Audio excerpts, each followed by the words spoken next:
Bismillahirrahmanirrahim. Assalamualaikum warahmatullahi wabarakatuh dan salam sejahtera kepada hadirin sekalian. Saya Syazwani binti Saharudin. Pada hari ini saya akan membentangkan hasil daripada kertas kerja saya yang bertajuk Peranan Al-Qushairi dalam memartabatkan tasawuf Ahli-Sunnah wal Jamaah. Kajian ini dilakukan kerana pada masa kini berlakunya salah faham oleh masyarakat awam terhadap tasawuf, dan perkara yang sebegitu itu juga berlaku pada zaman Al-Qushairi, di mana pada zaman Al-Qushairi berlakunya penyelewengan yang dilakukan oleh para pengamal sufi dengan mengamalkan tasawuf yang tidak berasaskan ajaran Ahli-Sunnah wal Jamaah. Oleh yang demikian, kajian ini dilakukan untuk melihat peranan dan usaha yang dilakukan oleh Al-Qushairi ini untuk memartabatkan kembali tasawuf selaras dengan prinsip Ahli-Sunnah wal Jamaah. Objektif kajian ini adalah untuk mengkaji sejauh manakah peranan Al-Qushairi dalam memartabatkan tasawuf Ahli-Sunnah wal Jamaah, dan juga untuk mengkaji di sebalik peranan Al-Qushairi tersebut, apakah usaha yang dilakukan oleh Al-Qushairi ini untuk memartabatkan tasawuf dasarkan Ahli-Sunnah wal Jamaah untuk mengatasi penyelewengan yang dilakukan oleh para pengamal sufi pada zaman beliau. Metodologi bagi kajian ini adalah, yang pertama ialah penulis menggunakan metod analisis kandungan. Yang kedua menggunakan analisis berasaskan sejarah, dan yang ketiga menggunakan metod secara induktif dan deduktif bagi menghasilkan kajian ini. Baiklah, seterusnya kita akan masuk kepada perbincangan ataupun analisis kandungan mengenai kajian ini. Okey. Yang pertama adalah nama dan keturunan Al-Qushairi. Nama sebenar beliau ialah Abdul Al-Karim bin Hawazin bin Abdul Al-Malik bin Taha bin Muhammad Al-Qushairi. Okey, dan kajian mendapati bahawa berdata semua sepakat mengenai nama penuh Al-Qushairi tersebut. Tapi kajian dilakukan oleh Syarif Mahfuz telah membahaskan mengenai nama Datuk Al-Qushairi. Okey, menurut beliau bahawa Ibnu Katsir menyatakan bahawa terdapat dua pendapat mengenai nama Datuk Al-Qushairi. Kemudian dalam kitab Al-Bidayah wa An-Nihayah menyatakan bahawa nama Datuk Al-Qushairi ini ialah Abdul Muttalib. Namun dalam kitab yang lain menyatakan bahawa nama Datuk Al-Qushairi ini ialah Abdul Al-Malik. Namun ulama dan ilmuwan Islam sepakat mengatakan bahawa nama Datuk Al-Qushairi ini ialah Abdul Al-Malik. Seterusnya, Al-Qushairi ini merupakan seorang yang berasal daripada keturunan Arab. Bapanya berasal daripada keturunan kabilah Qushayr Al-Adaniyah. Ibunya pula bernasabkan Bani Sulaim bin Mansur bin Ikrimah bin Khalfah bin Qis yang berasal daripada sebuah kawasan yang terletak di Najd. Al-Qushairi ini juga mempunyai pelbagai gelaran seperti Al-Faqih, Al-Mutakallim, Al-Nahwi dan lain-lain lagi. Gelaran-gelaran ini merujuk kepada keilmuan beliau dalam bidang-bidang ilmu tersebut, dan juga merujuk juga kepada contohnya Al-Nisabur, iaitu merujuk kepada tempat beliau. Baiklah, kita sambung kepada kelahiran beliau. Al-Qushairi telah menyatakan dengan jelas apabila ditanya oleh anak muridnya bahawa beliau dilahirkan pada bulan Rabiul Awal tahun 376 Hijrah di sebuah kawasan perkampungan yang bernama Ustuwa. Okey, Ustuwa ni adalah sebuah kawasan yang berada di Bandar Khurasan yang terletak di timur negara Iran. Baiklah, keluarga Al-Qushairi. Al-Qushairi ini telah berkahwin dengan Fatimah. Fatimah ini merupakan anak kepada Abu Ali Ad-Daqa pada tahun 405 Hijrah. Abu Ali Ad-Daqa ini merupakan seorang guru spiritual kepada Al-Qushairi dan banyak mempengaruhi kehidupan beliau, dan juga merupakan guru utama kepada Al-Qushairi tersebut. Kemudian hasil perkahwinan beliau dengan Fatimah, beliau dikurniakan 7 orang cahaya mata, iaitu 6 orang lelaki dan seorang perempuan. Nama-namanya ialah Abu Sa'id Abdullah, Abu Sa'id Abdul Al-Wahid, Abu Mansur Abdul Rahman, Abu Nas Abdul Rahman, Abu Al-Fatah Ubaidillah, Abdul Al-Muzaffah, Abdul Al-Mu'min dan Ummatul Karimah. Baiklah, seterusnya kita akan lihat kepada apakah bentuk-bentuk penyelewengan yang berlaku ataupun yang diamalkan oleh ahli sufi pada zaman Al-Qushairi. Okey, yang pertama adalah sewaktu zaman Al-Qushairi wujud kesesatan dalam kalangan pengamal sufi dalam mengamalkan ajaran tasawuf. Hal ini kerana perkembangan tasawuf pada zaman Al-Qushairi tersebut telah menyebabkan berlakunya banyak implikasi. Misalnya seperti inilah penyelewengan yang berlaku dalam kalangan pengamal sufi. Hal ini kerana disebabkan mungkin perasaan taksub mereka ataupun disebabkan oleh mereka hanya mengikut sahaja tanpa mempelajari dengan lebih mendalam. Okey, kita akan lihat adalah para pengamal sufi tersebut dia tidak beramal berlandaskan ajaran Islam. Terutamanya dalam perkara-perkara fuqaha, perkara-perkara hukum dan hakam.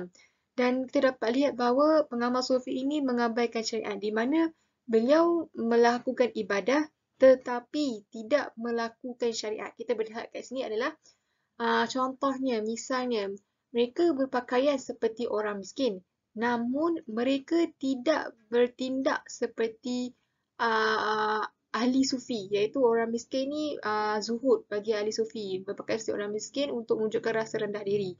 Dan juga pengamal sufi ini juga tidak menunaikan hukum hakam Islam. Misalnya, terdapat beberapa orang segelintir ahli sufi yang memakai sutera, sedangkan mereka adalah lelaki. Kemudian terdapat juga pengamal sufi yang tidak berkahwin dan mengatakan bahawa tidak perlu berkahwin, sedangkan kahwinan adalah satu sunnah. Dan juga ada juga ahli sufi yang melakukan solat sunat namun tidak melakukan solat fardu.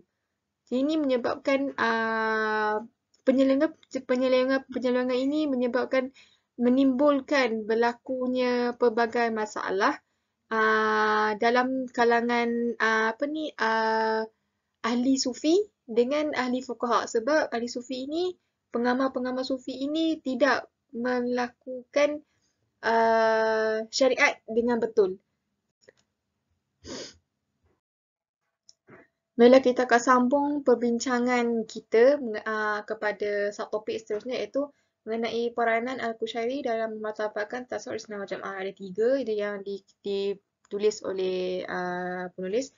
Yang pertama adalah mengharmonikan syariat dan hakikat. Yang kedua, mengembalikan semula ajaran dan pengamalan tasawuf berdasarkan prinsip Ahli Sunnah wal Jamaah. Dan yang ketiga adalah mempertahankan akidah berdasarkan prinsip Ahli Sunnah wal Jamaah. Okey, baiklah. Yang pertama, mengembalikan semula ajaran dan pengamalan tasawuf berdasarkan prinsip Ahlussunnah wal Jamaah. Okey, Al-Qushayri ini bangkit untuk menegur para sufi yang telah melakukan penyimpangan dalam tasawuf. Okey, beliau menentang golongan yang membincangkan sifat-sifat Allah secara berlebihan. Penyelewengan ini berlaku disebabkan wujudnya tasawuf yang bersifat falsafah dan juga pengaruh daripada doktrin-doktrin Mu'tazilah dan juga Syiah. Beliau juga mengecam ahli sufi yang menyatakan dirinya sebagai ahli sufi namun tidak beramal dengan syariat Islam, dan juga mengecam penyelewengan yang dilakukan ahli sufi, iaitu ahli sufi yang memakai pakaian seperti orang miskin, seperti seorang zuhud, tapi tidak melambangkan tingkah laku sebagai seorang pengamal sufi. Ini antara sebab apa Al-Qushayri ini berusaha untuk mengembalikan berdasarkan prinsip Ahlussunnah wal Jamaah, sebab nak membasmikan segala penyelewengan yang berlaku dan memastikan iktikad Ahlussunnah wal Jamaah itu ada dalam diri setiap para pengamal sufi dan setiap diri orang Islam. Baiklah, seterusnya yang kedua, mengharmonikan syariat dan hakikat. Kita akan lihat apa pula usaha-usaha yang dilakukan untuk mengharmonikan syariat dan hakikat. Okey, perbalahan antara ahli sufi dan ahli fuqaha ini telah berlaku disebabkan ahli sufi ataupun pengamal sufi yang tidak beramal dengan syariat sepenuhnya. Okey, ahli sufi menyatakan bahawa ahli fuqaha hanya memikirkan mengenai aspek luaran sahaja. Namun ahli fuqaha pula, iaitu ahli fiqh pula, ahli fiqh Hambali pula, dia mendakwa bahawa golongan sufi ni hanya golongan pelampau yang hanya membincangkan mengenai perkara kerohanian secara berlebih-lebihan. Okey, dan menyebabkan berlakunya pengamalan dan tingkah laku yang sesat dalam kalangan pengamal sufi. Kemudian kesesatan yang berlaku dalam kalangan pengamal sufi ini juga dilakukan secara sengaja oleh orang tertentu, ataupun kesesatan yang berlaku tersebut disebabkan kesalahfaham mengenai ajaran dalam tasawuf tersebut.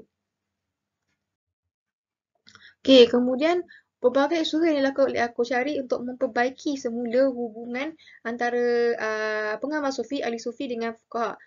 Yang pertama adalah dengan menjelaskan secara jelas mengenai ajaran tasawuf yang sebenar-benarnya menurut Islam dan menyampaikan pengajian mengenai tasawuf kepada masyarakat awam. Beliau menyampaikan syarahan-syarahan ataupun syarah macam kepada masyarakat awam.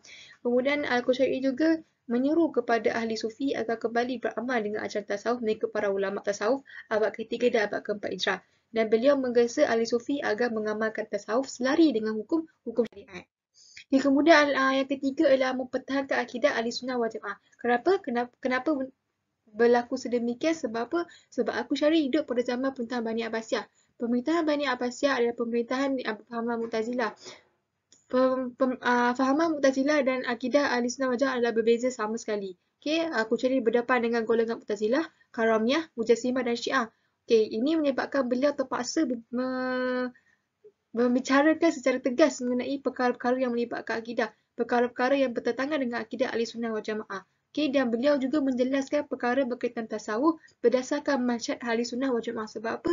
Nak memastikan i'tiqad ahli tasawuf itu adalah sebenar-benarnya berdasarkan manhaj ahli sunnah wal jamaah. Dan beliau Al-Qushayri ini menentang golongan ini secara terbuka, dan tindakan ini menyebabkan beliau telah dipenjarakan dan mengalami peristiwa fitnah selama 15 tahun. Disebabkan beliau hidup pada zaman pemerintahan Mu'tazilah dan juga ditentang oleh para fuqaha.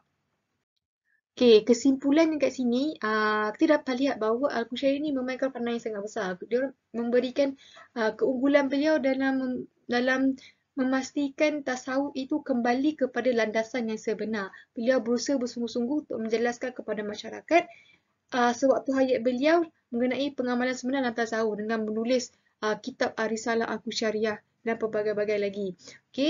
Dan beliau juga menghadapi pelbagai cabaran dalam menyampaikan kebenaran kepada masyarakat Islam.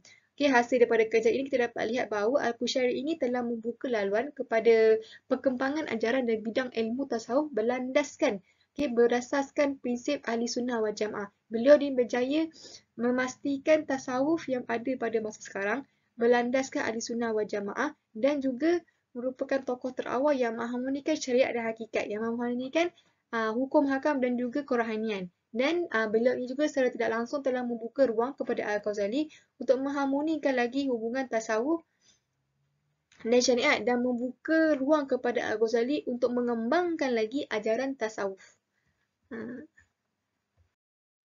Itu sahaja daripada saya. Sekian, terima kasih.